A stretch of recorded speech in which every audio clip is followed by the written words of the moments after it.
السلام عليكم ورحمة الله وبركاته. الحمد لله رب العالمين، والصلاة والسلام على أشرف الأنبياء والمرسلين نبينا محمد وعلى آله وأصحابه أجمعين ومن تبعهم بإحسان إلى يوم الدين. اللهم اشملنا معهم بمنك وكرمك يا أكرم الأكرمين. যাবতীয় প্রশংসা, সমস্ত গুণগান সে মহান মাবুদ আল্লাহ রাব্বুল আলামিনের জন্য, যিনি আমাদেরকে সৃষ্টি করলেন, যিনি আমাদেরকে হেদায়েত করলেন, অসংখ্য অগণিত নিয়ামত দিয়ে ধন্য করলেন, সর্বশেষ এবং সর্বশ্রেষ্ঠ নবী প্রিয় নবী মুহাম্মদ রাসূলুল্লাহ সাল্লাল্লাহু আলাইহি সাল্লামের উম্মত বানালেন।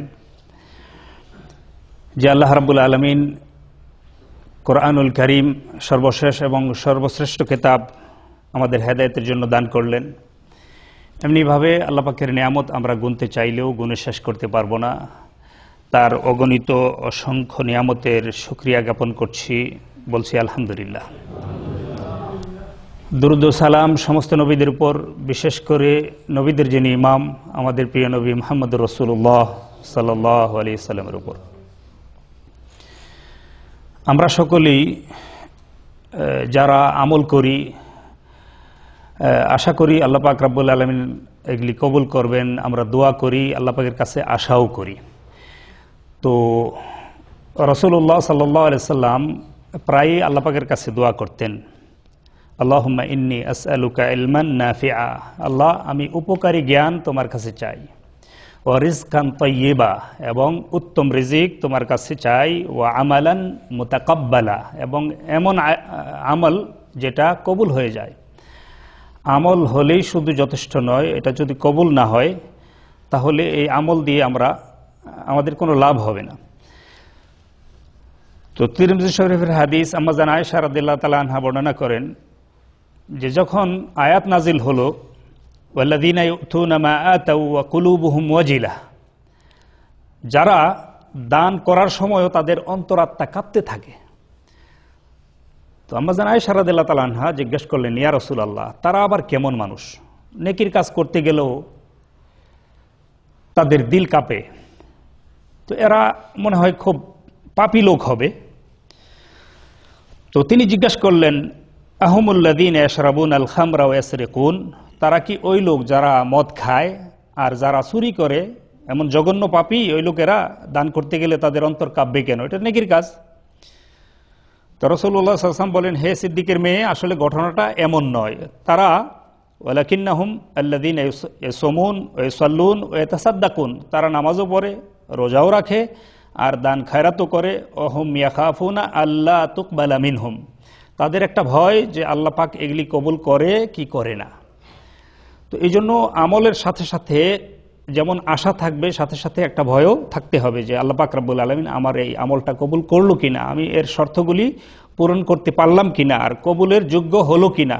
এরপরে আল্লাহ পাকের কাছে সাথে সাথে একটু রোনাজারি, একটু কাকুতি মিনতি করতে হবে, আমলগুলি যেন কবুল হয়ে যায়। আমল করলাম আর এটা নিয়ে যদি আমি নিজের উপর সন্তুষ্ট থাকি যে হ্যাঁ করে ফেললাম, এত নামাজ পড়তেছি, এত দান খয়রাত করতেছি, এইভাবে যেন চিন্তা আমরা না করি, বরং সবসময় একটা আশঙ্কাও থাকতে হবে। যেমনটি আশা করব আল্লাহ পাক রব্বুল আলামিন আমাদের এই টুটাফাটা আমলগুলি যেন মেহেরবানি করে তার দয়ায় তিনি কবুল করেন। আমরা বলি আল্লাহুম্মা আমিন। তো আমল কবুল হওয়ার জন্য কতগুলি শর্ত আমি সংক্ষেপে এই কয়েক মিনিটের মধ্যে এই শর্তগুলি একটু বলার চেষ্টা করব। প্রথম শর্ত হলো আল্লাহ পাকের উপরে ঈমান আনতে হবে, আর ঈমানে যদি গোলমাল হয় তাহলে কোনো আমল কোনো কাজে আসবে না। সূরা নাহলে আল্লাহ পাক রব্বুল আলামিন বলেন ৯৭ নম্বর আয়াত, মান আমিলা সালিহাম মিন যাকারিন আও উনসা ওয়া হুয়া মুমিন, যারা নেক কাজ করবে, পুরুষ হোক অথবা মহিলা হোক, যারা নেক কাজ করবে, ফালানুহিয়ান্নাহু হায়াতান তাইয়্যিবা, তাদেরকে আমি উত্তম জীবন দান করব। তবে এখানে নেক কাজ করার সাথে সাথে আল্লাহ পাক বলেন যে যেই সমস্ত পুরুষ নারী নেক কাজ করবে, ও হুয়া মুমিন, তার ঈমান থাকা অবস্থায়, ঈমান যদি তার থাকে, ঈমান যদি সঠিক হয়, তাহলে ফালানুহিয়ান্নাহু হায়াতান তাইয়্যিবা, তাকে আমি উত্তম জীবন দান করব। ওয়ালানাজজিয়ান্নাহুম আজরাহুম বিআহসানি মা কানু ইয়ামালুন, এবং যা আমল করেছে এর চেয়ে উত্তম বিনিময় আমি তাদেরকে অবশ্যই দান করব। তো যদি আমরা আমল করি আর ঈমানটা যদি ঠিক থাকে তাহলে আল্লাহ পাক উত্তম বিনিময় দেবেন, আর ঈমান যদি আমাদের সঠিক না হয় তাহলে আল্লাহ পাকের কাছে কোনো বিনিময় আশা করা যায় না। সূরা হুজুরাতে আল্লাহ পাক রব্বুল আলামিন বলেন 15 নম্বর আয়াত, ইন্নামাল মুমিনুনা আল্লাযীনা আমানু বিল্লাহি ওয়া রাসূলিহি, মুমিন হলো তারা যারা আল্লাহ রাসূলের উপর ঈমান আনে, সুম্মা লাম ইয়ারতাবু, এরপরে সন্দেহের কোনো অবকাশ আর তাদের থাকে না। এমন ঈমান রাখতে হবে যেটা পাকাপোক্ত ঈমান, গাঢ় বিশ্বাস, আর সাথে কোনো শোভা সন্দেহ থাকতে পারবে না। আর তাহলেই ঈমানদার হিসাবে আল্লাহ পাক রব্বুল আলামিন আমাদেরকে গ্রহণ করবেন। তো ঈমান, এমন ঈমান আনতে হবে, ঈমানের সাথে সাথে কুফরি তাগুতকে অস্বীকার করতে হবে। ফামান ইয়াকফুর বিত-তাগুত ওয়া ইউমিন বিল্লাহ, যারা ঈমান আনবে, ঈমান আনার আগে তারা তাগুতকে অস্বীকার করবে, তাগুতের কুফরি করবে। তো তাগুত হলো কুল্লু মা ইউবাদু মিন দুনিল্লাহ ওয়া হুয়া আনহু রাদ, যদি কেউ আল্লাহ পাক রব্বুল আলামিনকে ছাড়া অন্য কারো ইবাদত করা হয় আর যার ইবাদত করা হয় সে যদি সন্তুষ্ট থাকে তাহলে ওই ব্যক্তি বা ওই বস্তু ওটা হলো তাগুত। তো তাগুতকে অস্বীকার করে, অর্থাৎ আল্লাহ ছাড়া অন্য যাদের পূজা করা হয়, যাদের ইবাদত করা হয়, এদেরকে অস্বীকার করে তারপরে ঈমান আনতে হবে, অর্থাৎ এই সমস্ত শিরকি কাজ ছেড়ে দিতে হবে। এরপরে যদি আমরা ঈমান আনি তাহলে ওই ঈমান আল্লাহ পাক রব্বুল আলামিন গ্রহণ করবেন, আর ঈমান যদি সঠিক হয় তাহলেই আমলগুলি আমাদের কবুল হবে। তো ঈমান হলো মূলত একটা এক, আর নেকিগুলি হলো শূন্য। তো একের ডানে যদি আমরা শূন্য দেই তাহলে 10 হবে, 10-এর পরে 100, 100-এর পরে 1000, এইভাবে লাফায় লাফায় বাড়তে থাকবে। আর যদি শূন্যটা মুছে দেই, শূন্য যতই থাক, একটা মুছে দিলে এর কোনো মূল্য থাকে না। তাহলে ঈমান হলো এমন, ঈমানটা যদি না থাকে তাহলে কোনো নেক আমল, অনেক দান খয়রাত করতেছে, অনেক ভালো ভালো কাজ করতেছে, অনেক জনকল্যাণমূলক কাজ করতেছে, আসলে তার ঈমানই নাই, এগুলির কোনো বিনিময় সে পাবে না। এরপরে 2 নম্বরের শর্ত হলো আল ইসলাম। এই ইসলাম আল্লাহ পাক রব্বুল আলামিন সূরা মায়েদাতে এই মর্মে বলতেছেন 27 নম্বর আয়াতে, ইন্নামা ইয়াতাকাব্বালুল্লাহু মিনাল মুত্তাকিন, আল্লাহ পাক রব্বুল আলামিন মুত্তাকির পক্ষ থেকেই কবুল করেন। মুত্তাকি যদি হই, আমরা হতে পারি, অর্থাৎ আল্লাহ পাক রব্বুল আলামিনের আদেশ নিষেধগুলি মেনে আল্লাহ পাককে ভয় করে জীবন পরিচালনা যারা করে, আল্লাহ পাক রব্বুল আলামিন বলেন আমি তাদের পক্ষ থেকে আমি কবুল করব। তো আমাদের যদি কোনো আমল কবুল হয় তাহলে বোঝা গেল যে আমরা মুত্তাকি। একটা আমলও যদি কারো কবুল হয়ে যায় তাহলে এটাও প্রমাণ হবে যে এই লোকটা মুত্তাকি। মুত্তাকিদের আমল আল্লাহ পাক রব্বুল আলামিন কবুল করে। এরপরে 3 নম্বর যে শর্ত, এটা হলো আল ইখলাস। যে আমল আমরা করব শুধুমাত্র আল্লাহ পাক রব্বুল আলামিনের জন্যই করতে হবে, অন্য কোনো উদ্দেশ্যে করা যাবে না। আল্লাহ পাক রব্বুল আলামিন আদেশ করেছেন এই মর্মে যে আল্লাহ পাকের বান্দারা, তাদের সিফত হলো, তাদের গুণ হলো যে তারা একমাত্র আল্লাহ পাক রব্বুল আলামিনের জন্যই আমল করে, অন্য কোনো উদ্দেশ্য, অন্য কোনো স্বার্থে, কাউকে দেখানোর জন্য, কাউকে শোনানোর জন্য, অথবা জাগতিক কোনো স্বার্থের জন্য তারা আমল করে না। এখন আমি যদি বক্তব্যের আগেই নিয়ত করি যে আমি এমন কিছু বয়ান করব যাতে মানুষকে একবারে তাক লাগিয়ে দেব, হ্যাঁ, কিছু হাসাবো, কিছু কান্দাইবো, আমার যেন একটা সুনাম হয়, সুখ্যাতি হয়, বা নিজের যদি এই জাতীয় কোনো চিন্তাধারা থাকে, একমাত্র আল্লাহ রাব্বুল আলামিন আদেশ করেছেন ওয়ামা উমিরু ইল্লা লিয়াবুদুল্লাহা মুখলিসিনা লাহুদ্দিন, আমি একমাত্র তাদেরকে আদেশ করেছি যে খালেসভাবে তাদের দিনকে তারা যেন একনিষ্ঠভাবে একমাত্র আমার উদ্দেশ্যেই তাদের দিনকে তারা করে, যাবতীয় কাজ, যাবতীয় আমল আল্লাহর জন্যই যেন তারা করে। সূরা আনআমে আল্লাহ পাক রাব্বুল আলামিন বলেন, কুল ইন্না সালাতি ওয়া নুসুকি ওয়া মাহইয়ায়া ওয়া মামাতি লিল্লাহি রাব্বিল আলামিন, বলুন আমার নামাজ, আমার কুরবানি, আমার জীবন, আমার মরণ সবকিছুই হলো আল্লাহ রাব্বুল আলামিন এর জন্য। তো এই জন্যই আল্লাহর জন্য নামাজ, আল্লাহর জন্যই রোজা, আল্লাহর জন্যই দান খয়রাত, আল্লাহর জন্যই হজ, আল্লাহর জন্য যাবতীয় কাজ যদি আমরা করতে পারি, আশা করা যায় খালেসভাবে আল্লাহর জন্য করলে আল্লাহ পাক রাব্বুল আলামিন এটা কবুল করবেন। আর যদি আমরা অন্য কাউকে দেখানোর, শোনানোর উদ্দেশ্যে করি, সেই আমল আল্লাহ পাক কখনো কবুল করবেন না। সূরা ইনসানে আল্লাহ পাক রাব্বুল আলামিন বলেন, ويطعمون الطعام على حبه مسكينا ويتيما وأسيرا তারা খাদ্য খাওয়ায় এতিম, মিসকিন, অভাবগ্রস্ত, যুদ্ধবন্দী, এদেরকে খাদ্য খাওয়ায়।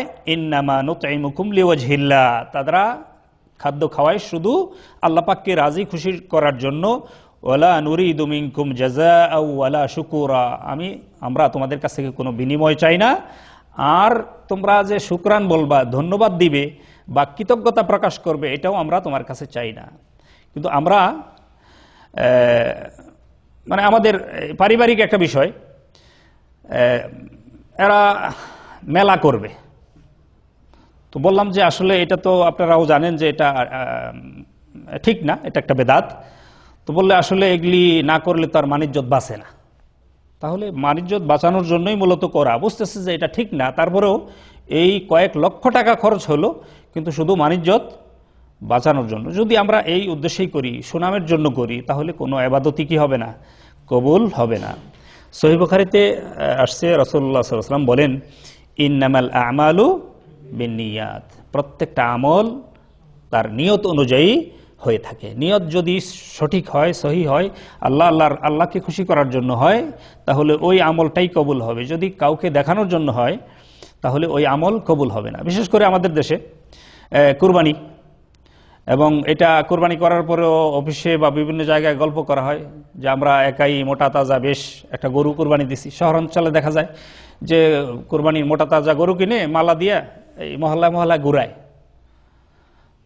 তো এক বক্তা, দেশীয় এক বক্তা, উনি বলতেছেন যে আসলে এই যেটা ঘুরাইতেছে এটা তো গরুই, আর যাই ঘুরাইতেছে এটাও একটা গরু।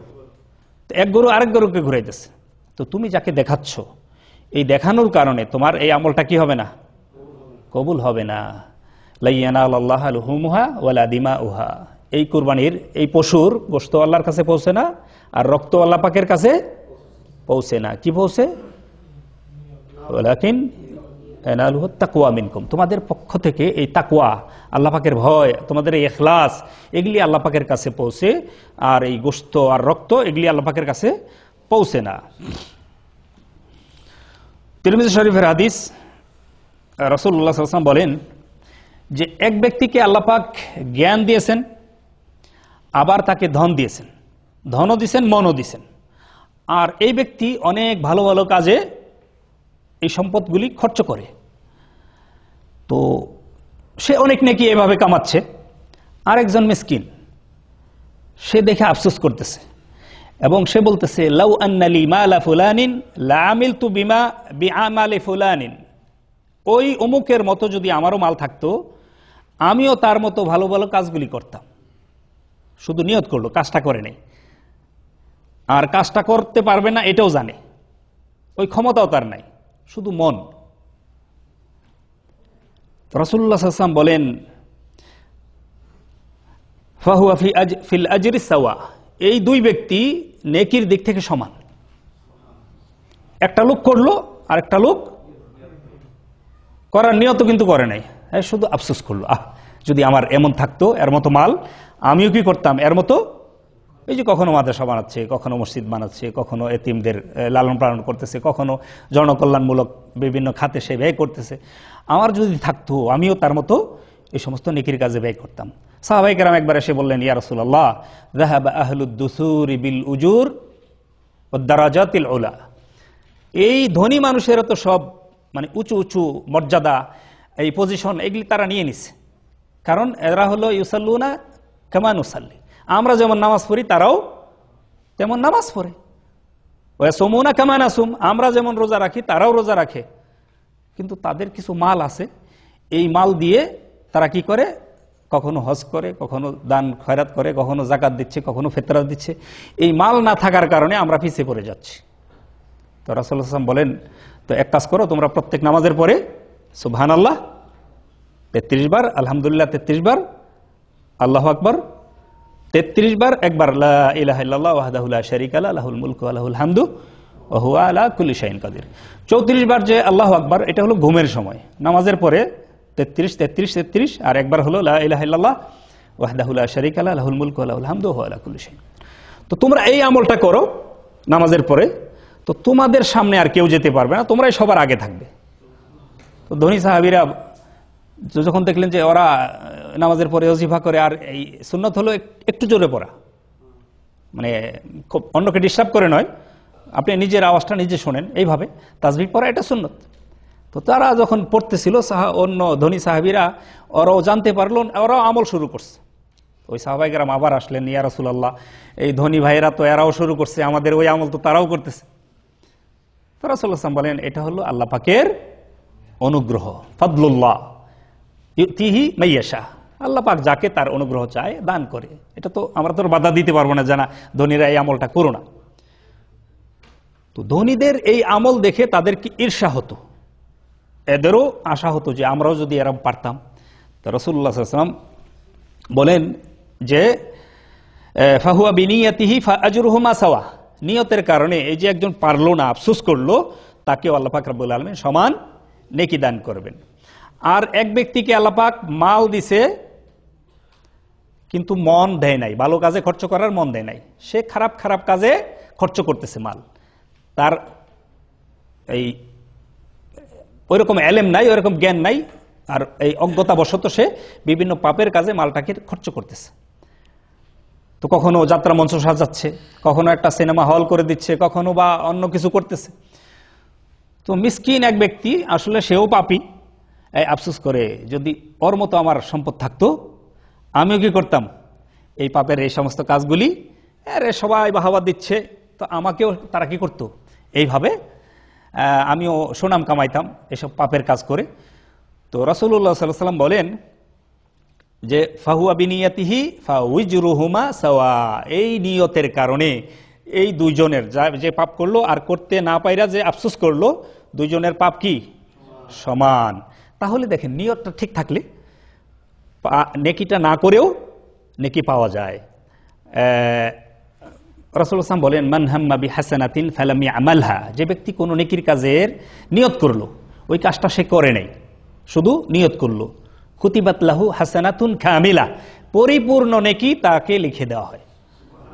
আপনি নিয়ত করলেন এই বছর হজ যাব, অনেকের হয় এরকম, তাসরিহ হলো না, অথবা কফিল অনুমতি দিল না, বা শেষ পর্যন্ত হয়েও হলো না, এরকম হয়, আমরা খুব আফসোস করি, আফসোসের কথাই।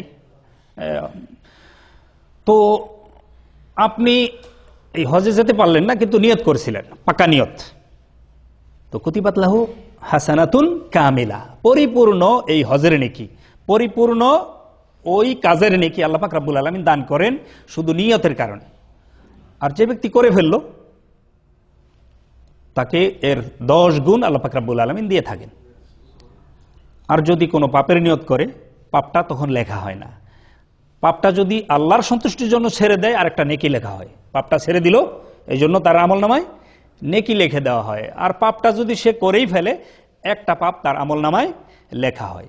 তো আসলে এখানে আমরা যেটা বোঝাতে চাচ্ছি যে আপনি শুধু নিয়ত করছেন, আল্লাহ পাক রব্বুল আলামিন আপনাকে পরিপূর্ণ নেকি দিয়ে দিচ্ছেন।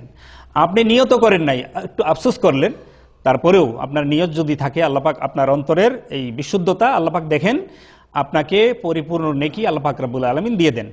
আর নিয়ত করলেন বেজাইল্লা, আপনি হজে গেলেন, এক হাজী সাহেব তার বিআইকে শোনাইতেছে, বলতেছে ওই যে মধ্যমবারে হজের থেকে একটা সিলম সে আনছিলাম, তো ওইটা আইনা দেও। মানে এখানে উদ্দেশ্য হলো ওই যে মধ্যমবার মানে 3 বার হজ করছে, তো এটা নতুন বিআই তাকে শোনাইতে হবে। একজন লোক রাত্রে জাগছে, হয়তো 27 রাত্র, তো পরের দিন অফিসে গিয়া চোখ ডলতেছে, মানে জিজ্ঞাসা করতে কি আপনি চোখ ডলতেছেন, ওরে কালকে রাত্রে একটু সজাগ ছিলাম তো। মানে উদ্দেশ্য হলো মানুষকে বিষয়টা কোনোভাবে জানায় দেওয়া যে আমি গত রাত্রে সারা রাত জায়গায় আমি ইবাদত করছি। তো আমরা যদি কাউকে দেখানোর জন্য, শোনানোর জন্য আমরা ইবাদত করি, ওই ইবাদত কি হবে না, আল্লাহ পাকের কাছে কবুল হবে না। কবুল হওয়ার জন্য শর্ত হলো আল্লাহ পাকের উদ্দেশ্যেই কাজটা করতে হবে, তাহলেই আল্লাহ পাক রব্বুল আলামিন কবুল করবেন। সহিহ মুসলিম শরীফের হাদিস, আবু হুরায়রা রাদিয়াল্লাহু তাআলা আনহু বর্ণনা করেন যে আউয়ালুন নাস ইয়াকদা ইয়াউমাল কিয়ামাতি আলাইহি রাজুলুন উস্তুশহিদ, সর্বপ্রথম যেই ব্যক্তির কিয়ামতের দিন তার বিচার ফয়সালা করা হবে, একটা লোক শহীদ। এখানে এই হাদিসে তিনটা লোকের কথা বলা হলো। একটা লোক হলো শহীদ, আরেকটা লোক হলো আলেম, আরেকটা লোক হলো বড় দানশীল। তো ওই শহীদ ব্যক্তিকে আল্লাহ পাক রব্বুল আলামিন বলবেন, আমি তোমাকে এই এই নিয়ামত দিয়েছিলাম, তুমি এর বিনিময়ে কি করেছিলে? তো সে বলবে, আল্লাহ আমি আমার জীবনটাই তো আপনার পথে দিয়ে দিছি। তো আল্লাহ পাক বলবেন, তুমি মিথ্যা বলতেছো। তুমি এই জন্য যুদ্ধ করেছিলা যে ওয়ালাকিন্না কাকাতাল লিয়ান ইউকালা জারি, তুমি এই জন্য যুদ্ধ করেছিলা লোকে তোমাকে বীর যোদ্ধা বলবে, তোমার নামে শহীদ স্মারক হবে, তোমার নামে স্মৃতিসৌধ হবে। তুমি এই জন্য যুদ্ধ করেছিলা যে মানুষ তোমাকে তোমার সুনাম করবে। এরপরে আলেম ব্যক্তিকে উপস্থিত করা হবে। আল্লাহ পাক বলবেন, তোমাকে আমি এই দিয়েছিলাম সেই দিয়েছিলাম, বিভিন্ন নিয়ামত তাকে স্মরণ করে দেওয়া হবে। এর বিনিময়ে তুমি কি করেছো? সে বলবে, আল্লাহ আমি এলেম শিখেছি আর মানুষকে এ দ্বীনের শিক্ষা শিখাইছি। তো আল্লাহ পাক রব্বুল আলামিন বলবেন, তুমিও মিথ্যা বলতেছো। ওয়ালাকিন্নাকা তাআল্লামতাল ইলমা লিয়ুকালা আলেম, তুমি এই জন্য ইলম শিখেছিলা লোকে তোমাকে আলেম বলবে। ওয়া ক্বরাআতাল কুরআনা লিয়ুকালা হুয়া ক্বারি, তুমি এই জন্য কোরআন পড়েছিলা লোকে তোমাকে কারি সাহেব বলবে, তোমাকে সম্মান করবে, তোমার মর্যাদা দিবে।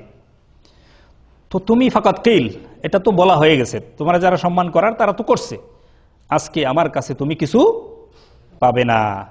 সুম্মা উমিরা বিহি ফাসুহিবা আলা ওয়াজহিহি হাত্তা ইউলকা ফিন্নার, তারপরে তাকে আদেশ দেওয়া হবে, ফেরেশতারা উপর করে হেসরায় হেসরে তাকে জাহান্নামে নিক্ষেপ করবে।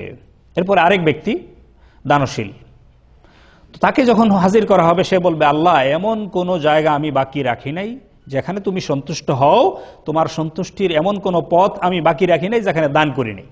তো আল্লাহ পাক বলবেন, হ্যাঁ তুমি দান করেছিলে, কিন্তু তুমি কথা মিথ্যা বলতেছো। আসলে আমার উদ্দেশ্যে তুমি দান করো নাই, তুমি দান করেছিলে ওয়ালাকিন্নাকা ফাআলত লিউকালা হুয়া জাওয়াদ, তুমি এই জন্য করেছিলে লোকে তোমাকে দানবীর বলবে। ফাকাত কিল, এটা বলা হয়ে গেছে, আমার কাছে তুমি কিছু পাবে না, তাকেও উপর করে হেসরে হেসরে জাহান্নামে নিক্ষেপ করা হবে। এই আউয়ালু মান তুসআরু বিহিমুন নার আস-সালাত, এই তিন ব্যক্তি দিয়ে জাহান্নামের আগুন সর্বপ্রথম জ্বালানো হবে। মোটা খড়ি দেওয়ার আগে একটু ওই বন সন বিন্না, এরপরে খড়কুটা, হ্যাঁ, বা ওই পাতা পোতা এগুলি দেওয়া হয়, এগুলি দিয়ে ওই মোটা লাকড়িগুলি পরে জ্বালানো হয়। তো সর্বপ্রথম যেটা বেশি জ্বলে, তাড়াতাড়ি জ্বলে, এমনটা দেওয়া হয়, তাই না? জাহান্নামও সর্বপ্রথম দেওয়া হবে যেই ব্যক্তি, এক ব্যক্তি হলো শহীদ, মানে আমরা ধর্মযুদ্ধে যিনি মারা গেছেন, শহীদ হওয়ার কথা ছিল, আসলে ওই ব্যক্তি সত্যিকার অর্থে শহীদ হয় নাই। শহীদ কে হয়েছে আল্লাহ ছাড়া কেউ জানে না। তো ওই ব্যক্তি যিনি ধর্মযুদ্ধে করছেন, এইভাবে মারা গেছেন, তাকে হাজির করা হবে। তাকে আল্লাহ পাক বলবেন, তুমি মিথ্যুক, তুমি আসলে নিয়ত তোমার সঠিক ছিল না। এরপরে আলিম ব্যক্তি, এরপরে হলো দানশীল। যারা দান করলো আর এলেম শিখলো, এমন শহীদ হলো, এমন ভালো ভালো কাজ করার পরেও নিয়ত সঠিক না হওয়ার কারণে কিছুই পেল না। আর আমরা তো একটু মার হাবা না দিলে দান করতেই চাই না, হ্যাঁ? সাদাকাত সির তুতফিউ গাযাবার রব, গোপনে দান করলে আল্লাহ পাকের রাগ গোসা এতে কি হয়, হ্যাঁ, কমে যায়। তো আল্লাহ পাক সন্তুষ্ট হয়ে যায়। আমরা গোপনে দান করতে চাই না, আমরা চাই যে একটু, হ্যাঁ, মান সম্মানও বাঁচুক, আবার একটু সুনামও হয়ে যাক। সহিহ মুসলিম শরীফের হাদিস, আবু হুরায়রা রাদিয়াল্লাহু তাআলা আনহু বর্ণনা করেন, ক্বাল আল্লাহু তাবারাকা ওয়া তাআলা আনা আগনা শুরাকা ইয়ানি শিরক, আল্লাহ পাক রব্বুল আলামিন বলেন হাদিসে কুদসি যে আমি শরীক থেকে মুক্ত। মান আমিলা আমালান আশরাকা ফিহি মাইয়া গায়রি তারাকতুহু ওয়া শিরকাহু, যে ব্যক্তি এমন আমল করে আমার সাথে অন্য কেউ শরীক রাখে, আমি তাকেও তরক করি, তাকেও ত্যাগ করি, তার আমলটাকেও ত্যাগ করি। অর্থাৎ আপনি একটা দান করলেন মারহাবা পাওয়ার জন্য, আপনার আমলটাও ত্যাগ করবেন আল্লাহ, আর আপনাকেও ত্যাগ করবেন। তাহলে দানটা না করা ভালো ছিল না? এই আমলটাও ত্যাগ করবে আল্লাহ, আর এই বান্দাকেও ত্যাগ করবেন। সুনানে ইবনে মাজার হাদিস, আবু সাঈদ খুদরি রাদিয়াল্লাহু তাআলা আনহু তিনি বর্ণনা করেন, আলা উখবিরুকুম বিমা হুয়া আখওয়াফু আলাইকুম ইনদি মিন মাসিহিদ দাজ্জাল, আমি কি এই দাজ্জালের ফিতনা থেকে আরো বড় বিপর্যয়, যেটা তোমাদের জন্য আমি আশঙ্কা করি, এটার সংবাদ দিব না, তোমাদেরকে জানিয়ে দিব না? ক্বালা কুলনা বালা ইয়া রাসূলুল্লাহ, আমরা বললাম হে আল্লাহর রাসূল অবশ্যই বলে দেন। দাজ্জালের ফিতনা সবচেয়ে বড় ফিতনা, কিয়ামত পর্যন্ত যত বিপর্যয় আসবে সবচেয়ে বড় ফিতনা হলো দাজ্জালের ফিতনা। রাসূলুল্লাহ সাল্লাল্লাহু আলাইহি ওয়াসাল্লাম বলেন, এর চেয়ে বড় ফিতনা আছে তোমাদের জন্য, এটা কি আমি বলে দিব না? সাহাবারা বললেন হ্যাঁ। তো রাসূলুল্লাহ সাল্লাল্লাহু আলাইহি ওয়াসাল্লাম বললেন, আশ-শিরকুল খাফি, এটা হলো গোপন শিরক। আইয়াকুম আর-রাজুলু ইউসাল্লি, এর ব্যাখ্যা দিচ্ছেন গোপন শিরকটা কি। একটা লোক দাঁড়ালো নামাজ পড়তে, ফায়ুযায়্যিনু সালাতাহু বিমা ইয়ারা মিন নাযারির রাজুল, যে সে যখন দেখলো কেউ তার নামাজটা দেখতেছে, সে সুন্দর করে নামাজটা পড়লো, আর কেউ দেখে না, একা একা নামাজ, তখন তাড়াহুড়া করে নামাজটা পড়ে। তো মানুষকে দেখানোর জন্য খুব সুফি সাহেব সুন্দরভাবে নামাজ পড়তেছে, তো ধীরস্থিরতার সহিত নামাজটা আদায় করতে হবে। এই ব্যাপারে এই বিষয়ে শেখ আহমদুল্লাহ সাহেবের সুন্দর একটা আলোচনা আছে, আপনারা ওইটা দেখে নেবেন। নামাজের মধ্যে ধীরস্থিরতা যদি না থাকে এই নামাজ বাতিল হয়ে যায়। তো কাউকে দেখানোর জন্য আপনি ধীরস্থিরতা অবলম্বন করলেন, অথচ আল্লাহর সামনে যখন ছিলেন তখন আপনি তাড়াহুড়া করতেছিলেন। রাসূলুল্লাহ সাল্লাল্লাহু আলাইহি ওয়াসাল্লাম বলেন, এই ব্যক্তি হলো রিয়াকার, মানুষকে দেখাচ্ছে, অথচ নামাজটা শুরু করছিল সে আল্লাহর জন্যই। এরপরে যখন কেউ দেখতেছে তখন সে কি করলো, মানে নিজে আবার নিয়তটা একটু চেঞ্জ করলো যে এই লোকটাকেও একটু দেখাতে হবে। তো আল্লাহকেও দেখাবেন, অন্য কাউকে সন্তুষ্ট করবেন, এই শরীকি ইবাদত আল্লাহ পাক কবুল করবে না। সহিহ বুখারীর হাদিস, আবু সাঈদ খুদরি রাদিয়াল্লাহু তাআলা আনহু বর্ণনা করেন, ইয়াকশিফু রাব্বুনা আন সাক, কিয়ামতের দিন আল্লাহ পাক রব্বুল আলামিন তার পায়ের নলাটা খুলে দিবেন। ফায়াসজুদু লাহু কুল্লু মুমিনি ওয়া মুমিনাহ, প্রত্যেক মুমিন নরনারী আল্লাহ পাককে সেজদা করবে। ফায়াবকা কুল্লু মান কানা ইয়াসজুদু ফিদ দুনিয়া রিয়াআন ওয়া সুমআতান, যারা লোক দেখানোর জন্য, দেখানো শোনানোর জন্য যারা সেজদা করত, নামাজ পড়তো, ফায়াযহাবু লিয়াসজুদ, তারাও যাবে সেজদা করতে। ফায়াউদু যাহরুহু তাবাকান ওয়াহিদা, তাদের এই পিঠটা একবারে তক্তার মতো হয়ে যাবে, পিঠ বাঁকা হবে না, সেজদা তারা করতে পারবে না। জগতে যারা মানুষকে দেখানোর জন্য সেজদা করে, তারা সেই দিন আল্লাহকে সেজদা করে দেখাতে পারবে না। আমাদের দেশে আছে, বিয়ের পরে শ্বশুর যদি নামাজি হয় তাহলে জামাই কি করে, শ্বশুরকে দেখানোর জন্য নামাজ পড়ে। আল্লাহ পাক রব্বুল আলামিন বলেন, ওয়া কাদিমনা ইলা মা আমিলু মিন আমালিন ফাজআলনাহু হাবাআম মানসুরা, সেদিন তাদের আমলগুলিকে আমি উপস্থিত করব, আর এগুলি কি ধূলিবর্ষ, ছাইয়ের মতো, এগুলি উড়িয়ে দেওয়া হবে, ফেলে দেওয়া হবে। ফালা নুকিমু লাহুম ইয়াউমাল কিয়ামাতি ওয়াজনা, কিয়ামতের দিন তাদের কোনো ওজন করা হবে না। তো এই জন্য আপনি যদি প্রকাশ্যে কোনো দান করেন, আল্লাহ পাক রব্বুল আলামিন বলেন, ইন তুবদুস সাদাকাতি ফানিআম্মাহি, যখন তোমরা প্রকাশ্যে দান করো এটাও উত্তম। ওয়া ইন তুখফুহা ওয়া তুতুহাল ফুকারা ফাহুয়া খায়রুল লাকুম, যদি তোমরা গোপনে দান করো আর ফকির মিসকিনকে দাও, এটাও তোমাদের জন্য ভালো। তাহলে প্রকাশ্যেও দান করা যায়, গোপনেও করা যায়। কিন্তু আপনি যদি প্রকাশ্যে করেন যে প্রতিযোগিতার জন্য, যে আমি দিচ্ছি এরপরে অন্যরাও দিবে আমার দেখা দেখি, অথবা এই লোকটা দিচ্ছে 10,000, আমি এর চেয়ে আরো সচ্ছল, আমি দিব 20,000, আপনি প্রতিযোগিতামূলকভাবে নেক কাজ করা যায়। কিন্তু আপনি যদি কাউকে দেখানোর উদ্দেশ্যেই করেন, তাহলে ওই নেক কাজ কি হবে না, নেক হিসাবে আল্লাহ পাক রব্বুল আলামিন ওইটাকে কবুল করবে না। সহিহ বুখারী এবং সহিহ মুসলিমের হাদিস, রাসূলুল্লাহ সাল্লাল্লাহু আলাইহি ওয়াসাল্লাম বলেন, মান সাম্মা সাম্মা আল্লাহু বিহ, যে ব্যক্তি কাউকে শোনানোর জন্য কোনো আমল করবে, আল্লাহ পাক তার দোষগুলি কিয়ামতের দিন শুনিয়ে দিবেন। ওমান ইউরাই ফাকাদ ইউরা আল্লাহু বিহ, যে কাউকে দেখানোর জন্য করবে, আল্লাহ পাক তার দোষগুলিকে দেখিয়ে দিবেন। অর্থাৎ কেউ যদি দেখানোর জন্য, শোনানোর জন্য কোনো কাজ করে, কোনো আমল করে, কোনো ইবাদত করে, আল্লাহ পাক তার গুনাহগুলি, তার দোষগুলি মানুষের সামনে দেখিয়ে দিবেন, শুনিয়ে দিবেন।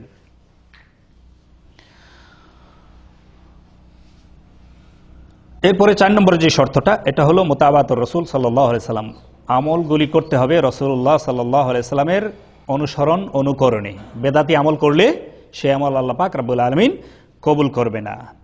এই মর্মে সহিহ বুখারীর হাদিস, মান আমিলা আমালান লাইসা আলাইহি আমরুনা ফাহুয়া রাদ, যে ব্যক্তি এমন আমল করবে যে আমল আমি করতে বলিনি, আমার কোনো আদেশ নাই এই ব্যাপারে, আমার সমর্থন নেই, যে আমল আমি শিখাই নাই, এমন আমল যদি কেউ করে ফাহুয়া রাদ্দুন, এটা বাতিল বলে গণ্য হবে। তো এই ব্যাপারে বেশ কিছুই আমরা ইতিপূর্বে অনেক আলোচনা এই ব্যাপারে শুনেছি, আমি এখানেই সংক্ষেপ করে দিতে চাচ্ছি। যখন কিয়ামতের দিন রাসূলুল্লাহ সাল্লাল্লাহু আলাইহি ওয়াসাল্লাম উম্মতদেরকে হাউজে কাউসারের পানি পান করাবেন, তখন ফেরেশতারা কিছু লোককে তাড়িয়ে দিবেন। তো রাসূলুল্লাহ সাল্লাল্লাহু আলাইহি ওয়াসাল্লাম বলবেন, না, ছেড়ে দাও, তারাও আমার উম্মত, আমি চিনতে পারতেছি, তাদেরকে আসতে দাও, আমি পানি পান করাবো। ফেরেশতারা বলবে, ইন্নাকা লা তাদরি মা আহদাসু বা'দাক, আপনি জানেন না আপনার পরে তারা কি নতুন নতুন আমল করেছে এ ধর্মের নামে। তো এই জন্য রাসূলুল্লাহ সাল্লাল্লাহু আলাইহি ওয়াসাল্লাম তখন বলবেন, সুহকান সুহকান লিমান গায়্যারা বাদি, আমার পরে যারা এই আমার দ্বীনের মধ্যে পরিবর্তন করেছিলে, নতুন বেদাত করেছিলে, তোমরা কি হও, দূর হও, দূর হও। তো এরপরে যেটা সর্বশেষ বলবো, এটা হলো হালাল খাদ্য খাওয়া। হালাল খাদ্য যদি আমরা না খাই তাহলে সেই আমল কি হবে না, আল্লাহ পাক রাব্বুল আলামিন কবুল করবেন না। আল্লাহ পাক রাব্বুল আলামিন আদেশ করেছেন, কুলু মিনাত তাইয়্যিবাত ওয়া আমালু সালিহা, তোমরা হালাল খাদ্য খাও, এরপরে নেক কাজ করো। হালাল খাদ্য খেলেই নেক আমল কবুল হবে। আর হারাম দিয়ে যেই দেহ গঠিত সেই দেহ জান্নাতে যাবে না। তিরমিজি শরীফের হাদিস, ইন্নাহু লা ইয়ারবু লাহমুন নাবাতা মিনাস সুহতি ইল্লা কানাতিন নারু আওলা বিহি, যেই গোশত হারাম থেকে উৎপন্ন হয়েছে ওই গোশতটা জাহান্নামে যাওয়ারই উপযুক্ত। তো ওই গোশত দিয়ে, ওই গোশত যদি আল্লাহ পাকের ইবাদত করে ওই গোশত নিয়ে, তাহলে ওই ইবাদত কবুল হবে না। আল্লাহ পাক আগেই আদেশ করেছেন, কুলু মিনাত তাইয়্যিবাত ওয়া আমালু সালিহা, উত্তম খানা খাও, পবিত্র খাদ্য খাও, এরপরে নেক কাজ করো।